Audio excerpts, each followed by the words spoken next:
বাজার গেছিলাম, দেখালাম। এবার দেখো কি কি মাছ এনেছি। মাছ মোটামুটি সারা সপ্তাহ নিয়ে চলে এসেছি। রোজ রোজ যাওয়া আমাদের পক্ষে পসিবল নয়। এটা একটা কি ভেটকি মাছের সাবস্টিটিউট না বললো?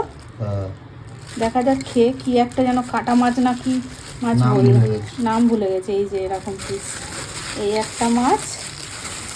আর এটা হচ্ছে পাতা মাছ, বাঁশপাতা মাছ। দেখো এটা কি করে রান্না করব একটু বলো তো কমেন্ট করে। এটা আমি প্রথম খাবো। এবার নেক্সট খুলছি। নেক্সট কি মাছ দেখি। নেক্সট আইটেম হচ্ছে ডিম ভরা, একদম দেখো ডিম ভরা ট্যাংরা। একটা বড় দিয়েছিল না? এই দেখো ডিম পুরো উপচে পড়ছে। এই যে সাইজ, ধরতে পারছি না যদি ডিমটা বেরিয়ে যায়। এই একটা, এগুলো সব ধুয়ে রাখবো। নেক্সট কি আছে দেখা যাক। ও নেক্সট হচ্ছে শঙ্কর, ছোট শঙ্কর। কিন্তু আমার ভীষণ টেস্ট লাগে গো ছোট শঙ্কর। আগের বার খেয়ে একটা গন্ধ বেরায়, অনেকে না শঙ্কর মাছের জন্য খায় না, কিন্তু ছোট শঙ্কর একবার ট্রাই করো যারা বড় শঙ্কর খাও না, ভালো লাগবে খেতে। তো এটা বেশ কিছুটা আনা হয়েছে।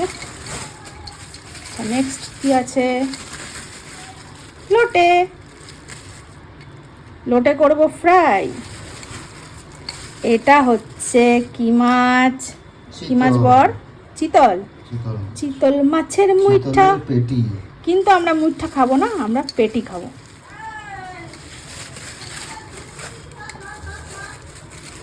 এটা মনে হচ্ছে ভোলা দা, এটা হচ্ছে ভোলা।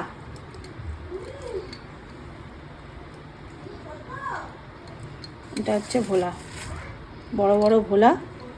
কিন্তু বললে আগের বারে এর থেকে বড় ভোলা দিয়েছিল না? ঠিক আছে, সবসময় সমান পাওয়া যায় না। নেক্সট হচ্ছে সবার জানা কাতলা। কাতলা ছাড়া তো আর চলবে না। যা মাছ এনেছি সব ঝাল খাওয়ার, একমাত্র এটাই একটু ঝোল খাওয়া যাবে। বললো মাছটা ভালো হবে, দেখা যাক। সব কমপ্লিট। হ্যাঁ সব কমপ্লিট। Thank you.